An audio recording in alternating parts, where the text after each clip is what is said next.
Hola Altubers, vamos a hablar hoy de la última revelación televisiva, la segunda temporada de la serie Feud, conocida también como Capote contra los Cisnes. Habrá que explicar poco a poco qué es esto de Feud y cuál es esta segunda temporada. Pero en cualquier caso, creo que conviene también aclarar quién es Truman Capote y quiénes son las Cisnes. Truman Capote es sin duda alguna el representante de una literatura que triunfó en Estados Unidos en los años 50, 60, 70. Él fue casi una auténtica generación en sí mismo, no como la generación perdida o la generación beat que contenía diferentes individuos, sino que él vino a aglutinar toda una tradición de la literatura estadounidense y consiguió con ello fama, popularidad, dinero, por supuesto, y vivir una vida extravagante que la verdad resultó tan intensa que merece no una película ni una serie, sino varias temporadas de una serie para contarlas. Pero esta serie en concreto viene a contar una etapa muy determinada de su vida, la de su ascenso, poco, y caída dentro de la sociedad, porque el hombre rebasó los límites que las buenas costumbres imponen a los miembros de esa buena sociedad. Hablando rápidamente, contando la historia de Capote para quienes no la conozcan, digamos que el hombre se llamaba Truman, efectivamente, pero era Strepis Persons y utilizó el apellido Capote porque fue el apellido del segundo marido de su madre. Una madre que, por cierto, murió cuando él era razonablemente joven y que siempre le acompañó un poco como esa figura que le protegía y que le había dejado abandonado en la vida real y a la que él consideraba un fantasma benefactor. Bueno, este hombre que nació en Nueva Orleans en 1924 y murió cuando todavía no había cumplido los 60 años en California, empezó a trabajar muy joven porque no era un buen estudiante en el terreno de las revistas literarias, pues el Harper's Bazaar o el New Yorker, esas revistas que eran tan famosas en Estados Unidos y que permitieron a muchos autores conseguir la popularidad. Y la verdad es que con 17 años el hombre estaba ya escribiendo. Poseedor de una prosa verdaderamente elegante, muy incisiva, irónica, tremendamente punzante cuando quería y analista de una sociedad que no le gustaba demasiado, en el sentido de que, bueno, pues la veía corrompida y maltrecha, pero que no podía prescindir de ella porque era lo que verdaderamente le gustaba. Su primera novela, Otras voces, otros ámbitos, la publicó cuando tenía 23 años. Y para entonces este hombre ya había trabajado, por ejemplo, en guiones cinematográficos como el de Estación Termini, una película de Vittorio De Sica con Montgomery Clift y Jennifer Jones, y la más famosa, La burla del diablo, que hizo con John Huston, y que viene a demostrar verdaderamente quién era Truman Capote.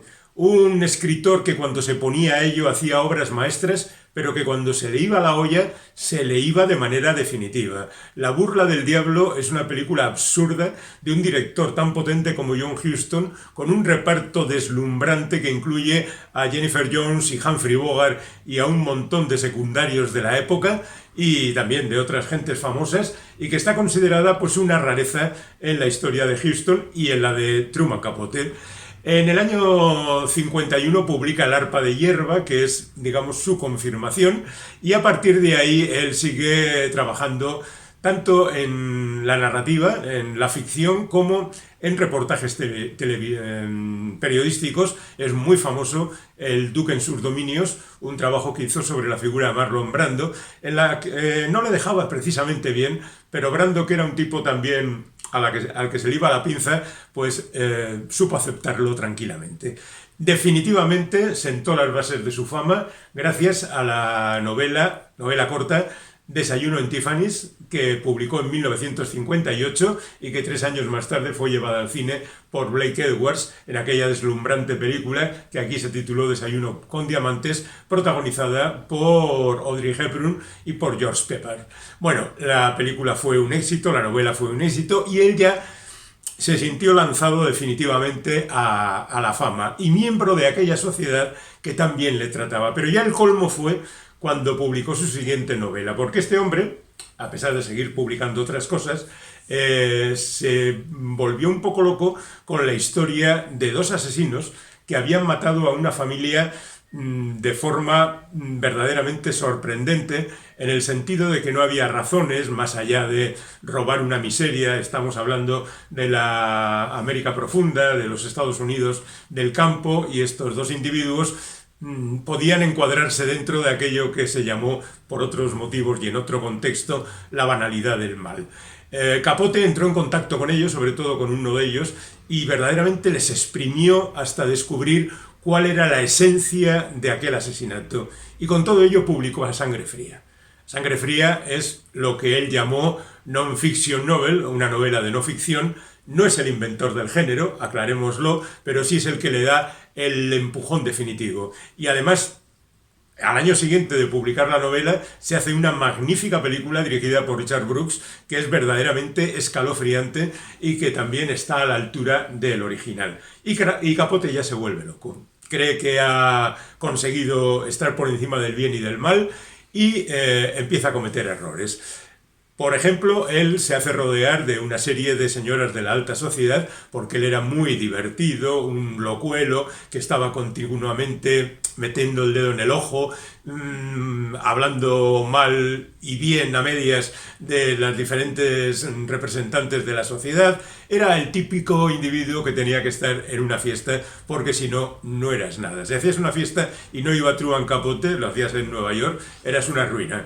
Lo cierto es que esa situación a él le convirtió en un fenómeno. Todo eso está magníficamente explicado en la serie de televisión. Y bueno, lo cierto es que él andaba buscando nuevos elementos para salir adelante literariamente. Por cierto, había escrito, por ejemplo, el guión de Los Inocentes, Suspense se llamó entre nosotros, aquella versión de Otra Vuelta de Tuerca que hizo Jack Clayton.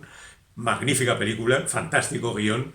Le hizo también el guión del Gran Gatsby, aunque lo rechazó la productora. Hizo el guión de La Casa de Cristal, una película sobre una cárcel también verdaderamente impresionante. Hizo muchos trabajos interesantes que la verdad demuestran que este hombre era verdaderamente genial cuando se lo proponía. Pero metió la pata y empezó a escribir una novela que con el tiempo quedaría inconclusa y llevaría el título de Plegarias Atendidas, y publicó una primera parte titulada La Cote Bags, que es el nombre de un restaurante donde se reunían Capote y esas mujeres de la alta sociedad a las que llamaba las cisnes, de ahí el título de la serie, y planteaba un montón de cosas reales que a esa gente le molestó mucho. Incluso en algunos casos llevó a ciertos problemas muy serios, cuando por ejemplo contó la historia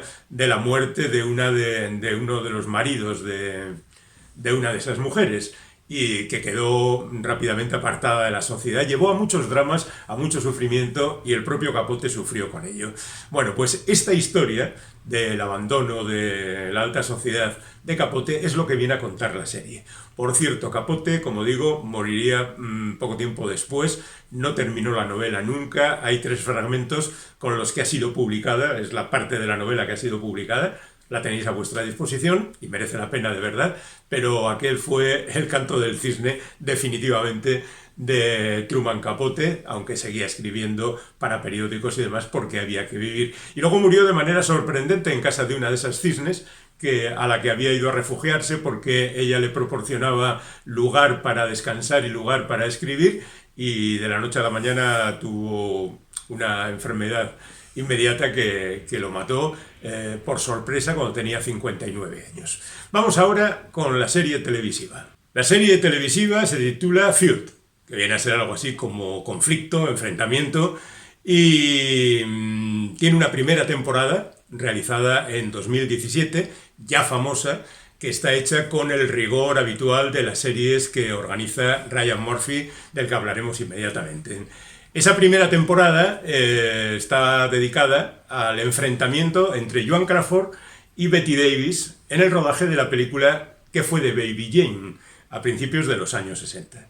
Y bueno, pues la película es una reconstrucción estupenda, quizá un poco alargada, son 8 capítulos, un poco larga como digo, pero que va trazando la historia de cómo decidieron hacer esa película, cómo se sacó adelante el proyecto, cómo el director Robert Aldrich tuvo que pelear lo indecible, cómo las dos mujeres iban tratando de ganar posiciones con respecto al director y al productor, y sobre todo retrata una época de decadencia absoluta del funcionamiento de los grandes estudios. Principios de los 60, aparece por aquí Jack Warner, que está magníficamente interpretado por Stanley Tucci, también Robert Aldrich, el director que incorpora a Alfred Molina, es un retrato verdaderamente interesante. Es curioso porque queda un poco por debajo de sus propios merecimientos. Aldrich es un gran director. Hay un vídeo por ahí dedicado a este hombre, miembro de la generación de la violencia, y la verdad es que aquí queda como un director un poco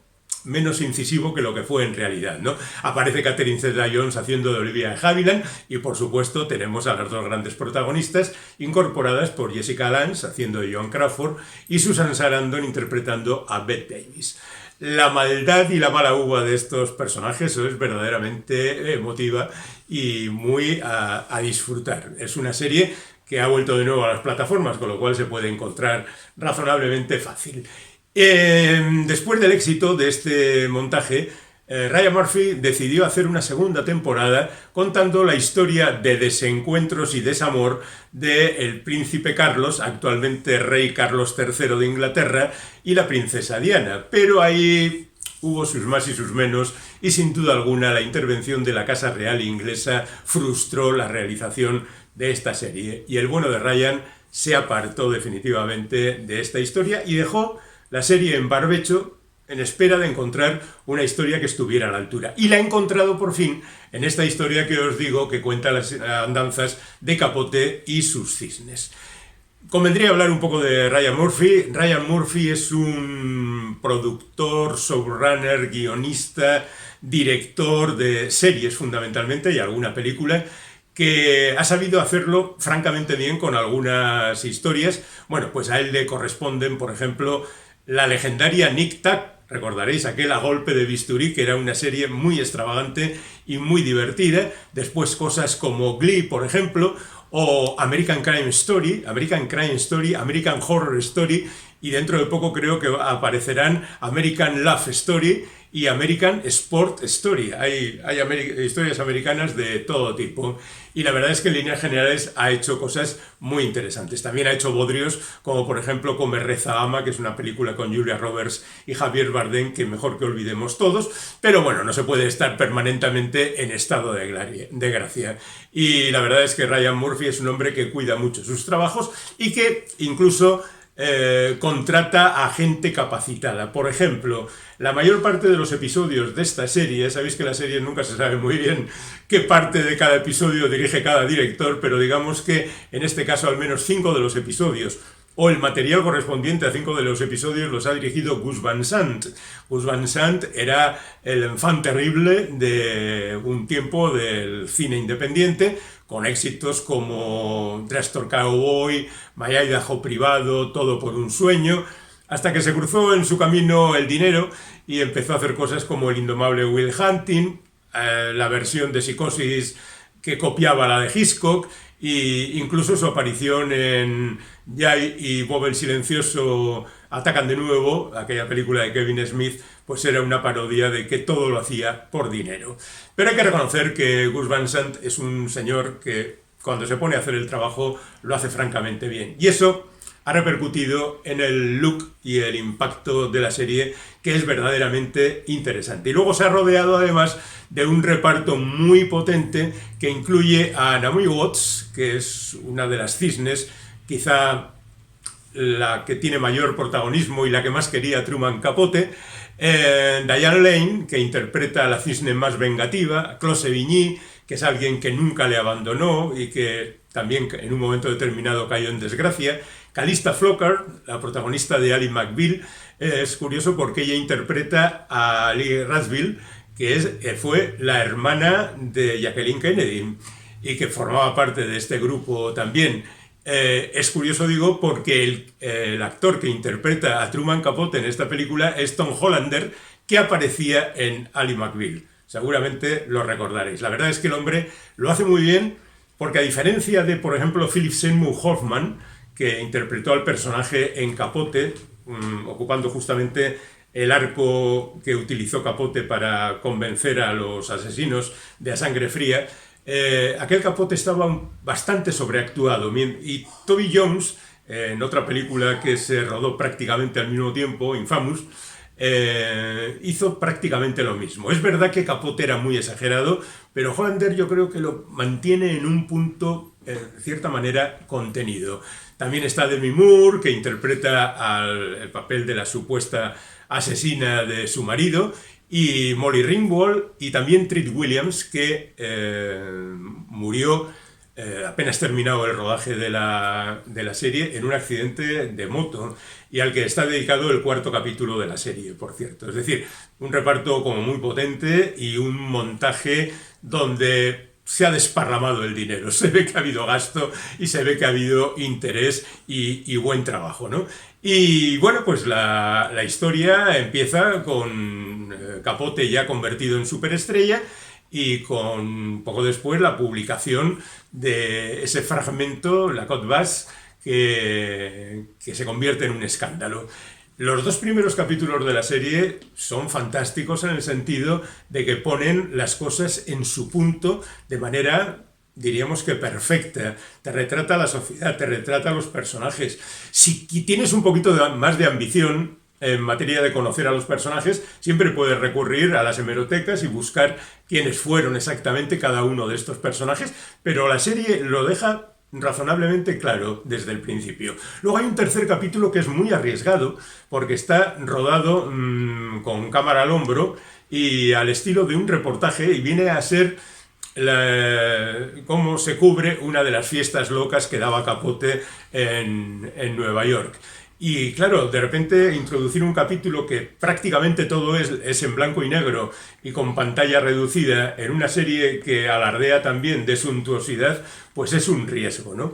Y luego también no vamos a negar que hay algunos problemas. El 4º capítulo, por ejemplo, es prácticamente un capítulo de transición. No se avanza demasiado, se dan detallitos, se van cubriendo determinadas carencias que podía tener la serie, pero digamos que es un capítulo de transición y se queda ahí atascado. Pero yo diría que en líneas generales esta es una serie que merece la pena ver por la importancia de los personajes, fundamentalmente la de Truman Capote, a quien os recomiendo que leáis sin más, porque verdaderamente merece mucho la pena, a pesar de su funcionamiento errático, y al que podéis ver, por cierto, incluso como actor, en una película que se tituló Un cadáver a los postres, que era una parodia sobre los detectives más característicos, el típico detective inglés, el detective americano del sombrero y la gabardina, el detective chino que hacía Peter Sellers, por ejemplo, y otros tipos de detectives. Bueno, pues Truman Capote, el auténtico, se convirtió en actor para hacer de malo de esa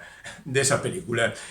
Al margen de eso, estábamos hablando de Feud, Capote contra los cisnes, que es algo muy recomendable y que hoy hemos traído a este canal.